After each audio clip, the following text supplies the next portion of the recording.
also have got agribusiness. I know we are a country that is inclined more into agribusiness. So you are also free to approach any of our branches for services and for finance. At this juncture, I wouldn't want to take much of your time, but I want to congratulate NBA for this event and want to wish NBA a good success into their future. Thank you very much.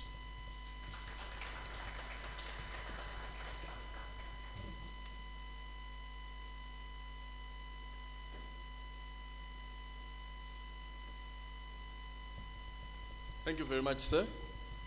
From Benki Chairo.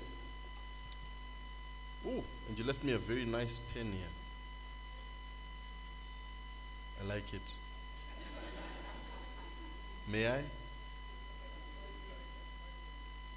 Oh, is it yours? Ah, he was claiming it here. These bankers of today. I shall deliver it to you, sir.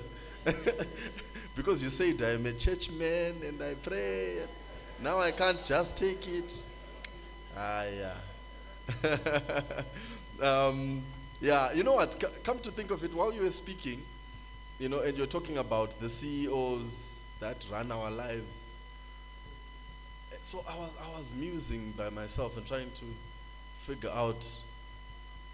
I mean, because to say chief executive officer at home seems a bit. So I was wondering, you know, what? Maybe chief insurance officer.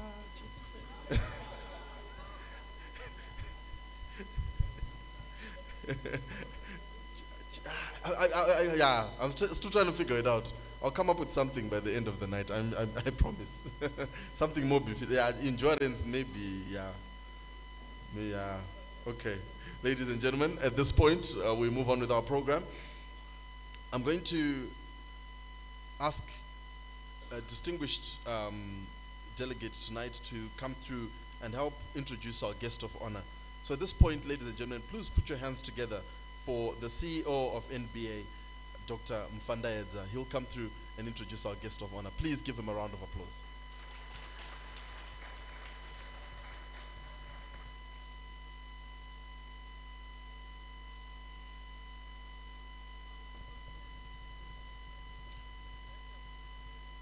Good evening.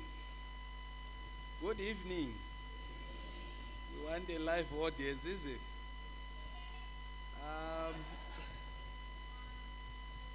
We are pretty excited tonight, and I don't want to take the limelight from the MC.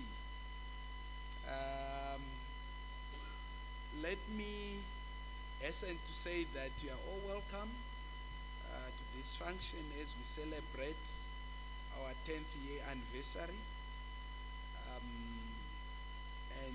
We really feel honored by your presence, and it will go down the annals of NBA history that we are celebrating this day, and indeed we are celebrating.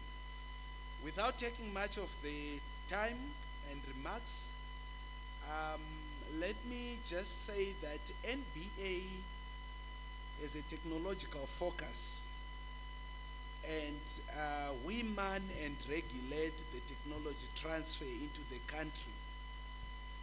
And with that in mind, let me introduce the man who is driving the research, development, and innovation policy at the ministry, our ministry, Ministry of Higher Tertiary Education, Science, Technology, Development. And he is representing the ministry today. And just to show that he's coming from a ministry whose drive is focusing on science, technology, innovation, I have Engineer Willie Ganda. He's a technology person, as shown by his qualification that I'll briefly outline. The list is quite long, but I'll paraphrase the list of his academic achievements, attesting his involvement in policy driving science technology agenda at the ministry. Engineer Ganda has got a BSc engineering qualification in industrial and manufacturing engineering from NAST. He has got a master's in engineering manufacturing systems, engineering maintenance systems and operational management from NAST. He's got an MPhil in engineering for sustainable development, Cambridge, UK. He's got an MBA from Edinburgh Business School. Currently, he's winding off his PhD in economics, Peking, China. So, Engineer Ganda, welcome to this gathering representing our ministry. And may I call you, Engineer Ganda, to the podium and address the gathering. Thank you.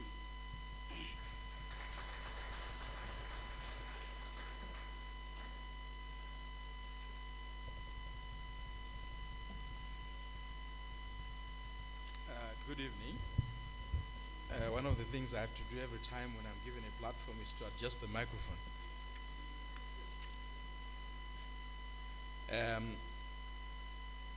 The National Biotechnology Authority Interim Board Chairperson, Dr. Obadiah Moyo, and esteemed board members, the National Biotechnology Authority Chief Executive Officer, who has just introduced me, and Registrar, Dr. Jonathan Fandayadza, Management and Staff, directors from the Ministry of Higher and Tertiary Education, Science and Technology Development, who are here tonight, distinguished guests, ladies and gentlemen. It is my honor and privilege to be with you here this evening to mark the 10th anniversary celebrations of the National Biotechnology Authority, dubbed NBA at 10. Biotechnology has been identified as one of the most promising tools that can bring about rapid and sustained social and economic development in Zimbabwe. The benefits arising from the application of biotechnology include increased food and nutritional security, reduced disease burden, and provision of clean fuel.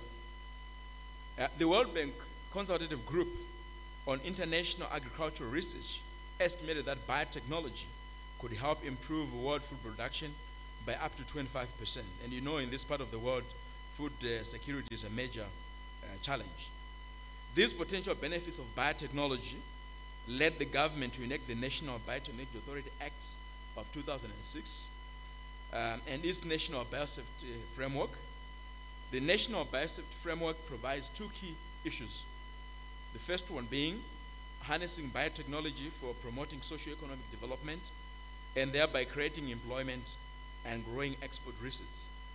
And number two, ensuring the adequate protection of the environment, human and animal health from potential risks which may arise from biotechnology application.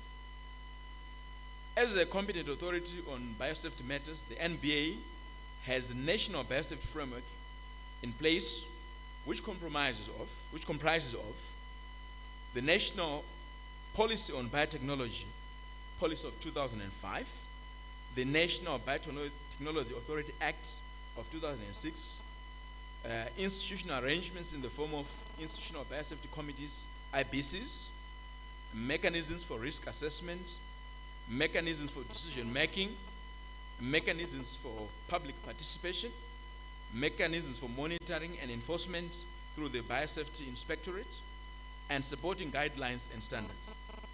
These provisions allow the country to take advantage of the breakthroughs in biotechnology without compromising its long-term human and animal health, environmental and socio-economic interests. Although the use of biotechnology in Zimbabwe is still at its infancy, we have our own companies which use biotechnology to produce products for the public. These include, for example, Databot, Alpha and Omega, BioTech, African Institute of Biomedical Sciences and Technology,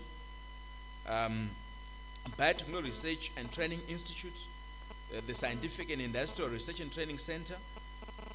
Our universities and research institutes are also applying biotech in research and development. For example, the Harare Institute of Technology, NAST, UZ, the Great Zimbabwe University, Lupane State University, Midland State University, as well as the Chinoa University of Technology have established biotechnology degree programs. Our polytechnics are also offering diplomas in biotechnology, and under the STEM initiative, pupils are being introduced to biotechnology at the primary level. It is interesting to note that Zimbabwe was one of the first African countries to put in place a national biosafety framework, and as such, the NBA has assisted other African countries to put in place their biosafety frameworks. In 2013, the NBA hosted the Biosafety Registrar of Swaziland for 2 months for a biosafety internship. Ladies and gentlemen, today we celebrate the progress that has been achieved by the NBA in upholding the National Biotechnology Authority Act of 2006 and its adherence to regulating biotechnology products and processes. Some of the achievements of the NBA over the past 10 years include, number one, establishment of the state-of-the-art GMO testing laboratory, and this morning we witnessed the official opening of our level 1 biosafety lab, GMO testing laboratory. And then strengthening the national biosafety framework by putting in place institutional arrangements for regulation of biotechnology research, guidelines and standards. Opening of biosafety sub-offices at 10 of our ports of entry around the country. And creation of employment for 30 biotech graduates from our universities, including the UZ, NAST, MSU, CAT, as well as HIT. The NBA has also led resource mobilization from the European Union. For example, the sanitary and the phytosanitary grant, Food and Agriculture Organization, FAO, Open Forum for Agricultural Biotechnology, the United Nations Environment Program under the Global Environment Facility, and the Biosafety Clearinghouse, 3 projects. Establishing a tissue culture project with the Horticultural Research Institute for the provision of virus-free planting material to farmers. To date, the project has produced 320,000 virus-free planting material to farmers for sweet potato planting, and with yields increased over 100% being reported by the stakeholders who benefited from this virus-free planting material. As a consequence, the profit margins of our farmers have improved. The project also includes the development of virus-free banana planting materials, which is through work in progress. Human capital development of staff members and local, regional, and international stakeholders. We've seen 10 members of staff acquiring degrees, and 300 persons partook in various local and regional short training courses, such as the COMESA SADC Regional Biosafety Training and the Non-Aligned Movement Second Training Workshop on Industrial Biotechnology. Biotechnology, biosafety, and biosecurity awareness creation with the MBA opinion polls currently hitting a 1 million mark. The NBA has also provided sourced funding for local biotechnology researchers through the NBA collaborations with regional bodies. Through the NBA's involvement, for example, as a Southern African network or Biosciences Sun Bio Chair, Zimbabwe has received grants amounting to 6,328,000 rands, which has been received by our universities and other organizations in Zimbabwe. And also, NBA has led to the development of the first ever biotechnology documentary in Zimbabwe, with part 2 currently underway. The NBA has also hosted the first ever bioinformatics symposium in Zimbabwe, where spin-offs such as the H3A BioNet projects by ABST and NBA are underway. Lastly, the NBA has also been mainstreaming biosafety and biotechnology in curricula for bioscience programs, with curricula of 3 universities being reviewed in order to infuse biosafety modules. In terms of research, the target areas have been crop improvement, vaccine development, biofuel production, food processing and environmental management. I'm happy to note that some of our scientists have set up companies which produce biotechnology products or offer services thereof. These include the African Institute of Biomedical Sciences and Technology, AgriBiotech, and Zimbabwe Earthworm Farms. Our universities and institutions have set up biotechnology enterprises, and these include the National University of Science and Technology, which is focusing on human identification project using DNA fingerprinting. The Tobacco Research Board focuses on molecular diagnostics for crop species identification.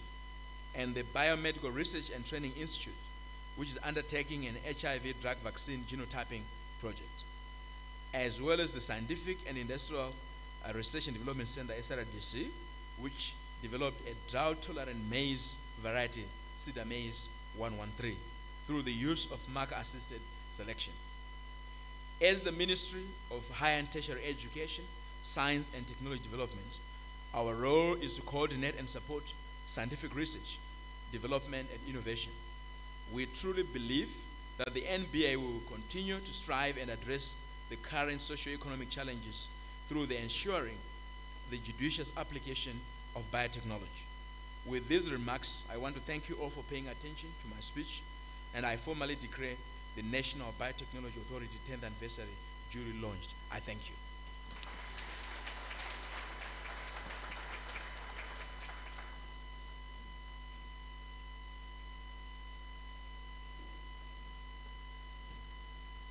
Thank you very much, sir.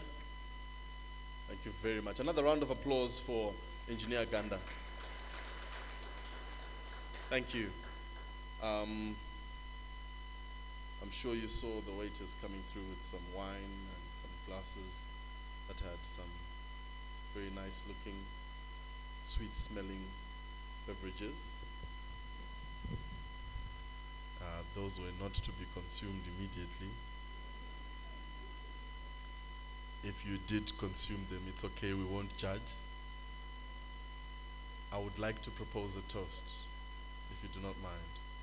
If you do not consume wine, please get a drink, get some water.